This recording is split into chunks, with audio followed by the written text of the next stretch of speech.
नमस्कार दर्शक बंधु जीवन जिज्ञासा कार्यक्रम को स्वागत करुच्ची मु सोनालिशा। दर्शक बंधु बेले बेले आम मन में अनेक किछि प्रश्न उंकी मारी थाए तो जीवन जिज्ञासा कार्यक्रम सेमिति गोटे प्रश्न आज मो मन में उंकी मारी जे मृतकों मानकर अस्थि को केउ जगह विसर्जन करने उचित आज आम से विषय आलोचना करबा एवं से विषय अधिक जनाया वर्तमान आम सहित अच्छा ज्योतिर्विद पंडित चित्तरंजन महापात्र। सर नमस्कार। नमस्कार। आपको अनेक अनेक स्वागत जीवन जिज्ञासा कार्यक्रम। समस्त मन में कोट ना कोटे गोटे द्वंद्व थाए कि शेष समय जो हमको अस्थिटा मिलता है से अस्थिटा को कई कहते कि नहीं गंगा विसर्जन करने दरकार कई कहते गया नहीं कि विसर्जन करने दरकार कई जाजपुर में विसर्जन करते तो कहया देखा गले कौ जगार नहीं कि शेष जो अस्थिटा मिलता है सेटा को विसर्जन करने उचित। देखो अस्थि विसर्जन नहीं कि आम कार्यक्रम माध्यम आम बहुत गुड़े प्रोग्राम करे मृत व्यक्ति अस्थि को लेकिन आज विसर्जन पर आलोचना करवा। अस्थि विसर्जन कहले अस्थि की जो मरी जाइथिबा लोक बा मरी जाइथिबा व्यक्तिंकर अस्थि की आम जो घरे रखी पूजा करिथाउ किंबा एटा किंतु पारंपरिक मत अनुसार किए घर रखी पूजा करती वर्षे न वर्षिकिया बा से मृत व्यक्तिर वर्षे न पूरण नहला पर्यंत मत भी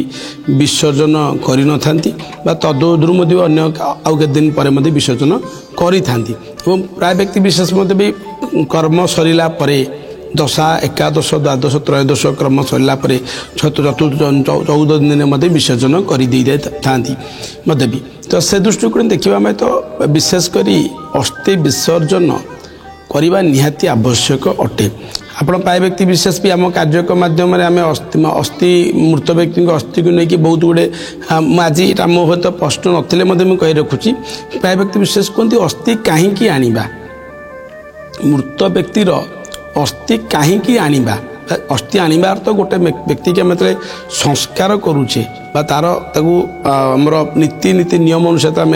संस्कार तो जालुचे तो से समय तार शरीर किछि अंशर अंगर कौन हाड़ खंडे आम आनी था अस्थि को कौचे आ से हाड़ खंडे आनबार आवश्यकता कौन रही प्रथम आपको बुझे कहीं आम तो कार्यक्रम प्रश्न नथिले भी आम प्राय व्यक्ति विषय मन द्वंद्व सृष्टि होची कहीं अस्थि आनिबा बोली प्राय व्यक्ति विषय मन द्वंद्व सृष्टि करुच्ची। देखो से जो हाड़ खंडी के आम आनिबा अस्थि खंडी को जो आणुचे आनिले आमर जो कर्म करुचे आम सनातन धर्म अनुसार आम शास्त्रीय अनुसार आम जो दशहा कर्म नवम कर्म बा चारि कर्म प्राय व्यक्ति विशेष करती नव दशम एकादश कर्म जो आम करूँ से अस्थि को लेकिन कर्म कराए तार विधि विधान कर्म गुड़ा कराए बुझे आज्ञा तो से अस्थि निहाती आवश्यक अटे आनवाटा से अस्थि की विसर्जन करवा अर्थात आमे प्रायतः व्यक्ति विशेष 14 दिन 13 दिन कर्म शैला विसर्जन करती प्राय व्यक्ति विशेष घरे रखी पूजा करते परवर्त समय विसर्जन करती तो शास्त्र कहे अस्थि सदा सर्वदा गोटे पुण्य तीर्थ धाम बा पुण्य पुष्करणी तीर्थ जोटे पुण्य तीर्थ जो पुष्करणी तीर्थ आपण विसर्जन करने निहाती आवश्यक अटे एवं अस्थि विसर्जन सहित भी श्राद्ध निहाती आवश्यक अटे से गोटे श्राद्ध भी दिया जाई थाए तो से दृष्टिकोण प्राय व्यक्ति विशेष मन द्वंद्व सृष्टि कौटी करवाटा विशेष भाव में गुरुत्व अटे बा शुभ अटे। देखो गंगा जमी मैडम कहते गंगा कथा कहते गंगा कलिकतार अच्छी खर्चांत हवा पड़ो बहुत बाट जावाक पड़ो गंगार कले कि खराब नहीं आज्ञा गंगा जमी गोटे पुण्य तीर्थ बा पुण्य पुष्करणी एमती कहूँ आम गंगा त्रिवेणी पतन को तो गया ये सब क्षेत्र में आप विसर्जन करें किसी असुविधा ना कले भी शुभ से श्राद्ध देकी आप विसर्जन करें कले विशेष भाव पुण्य अर्जन करें एवं से पुण्य पुष्करणी तीर्थ मानक चारिधाम गोटे धाम भी आप अस्थि विसर्जन करती आपण कह मन द्वंद्व सृष्टि करुव जे पंडित मासे कौन पे कहते अस्थि विसर्जन ये सब क्षेत्र करवा आम पाखे जो नदी सब अच्छी घर पाखे से तो विसर्जन आम करूँ कहीं पैसा खर्च कर गंगा को जीवु गया को जीवु कहीं केत बाट खर्च करके जीवु आज्ञा तो मन द्वंद्व सृष्टि करुव तो जेकोसी जल भी भसई दे पारे आज्ञा कि नुहे आज्ञा किंतु पुण्य तीर्थरे पुण्य जगार पुण्य पुष्करणी क्षेत्र में जदि आपणकर अस्थि विसर्जन कराए जो मृत व्यक्तिर आत्मा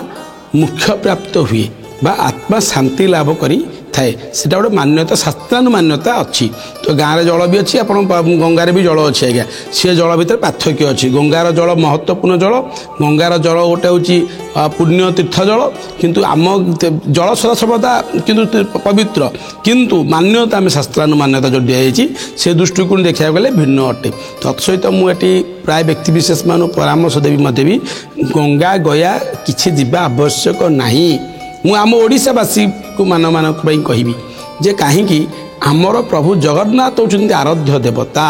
बा आराध्य देव तो तेणुक मोहदधी जो व्यक्ति विशेष माने अस्थि विसर्जन करी जगन्नाथ दर्शन करेंगे ताठू बड़ पुण्य तीर्थ कौटी नहीं मु समस्त को परामर्श देवी जदिओ अर्थ समक्ष कहीं खर्चांत जी आज्ञा लोक बाहर आसी पुण्य पुष्करणी आम कह जगन्नाथ धाम समुद्र अस्थि विसर्जन करुँच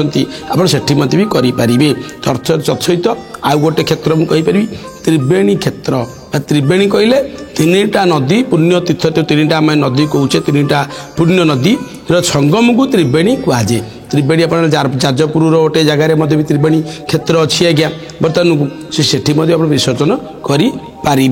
तो ये दृष्टिकोण कही रखी तो निश्चित भाव में जदिओ तो पुण्य पुष्करणी तीर्थ मानक चारि धाम गोटे धाम अस्थि विसर्जन करा श्राद्ध दि जाए से व्यक्तिर आत्मा शांति तो लाभ करे और मुख्य प्राप्ति होता है। तेरे दर्शक बंधु अति सुंदर भाव में तो सार बुझाई देले कि मृत व्यक्ति मानकर अस्थि को आम कौ जगह विसर्जन कले आमको शुभफल मिलता है तो आशा करुच्ची आज अध्याय आपण समस्त को निहाती भाव में भल लगी समय तो सरीगला आमको विदाय दिंतु पुणी थे आपण पाखक फेरबू आम जीवन जिज्ञासा कार्यक्रम रोचु नमस्कार।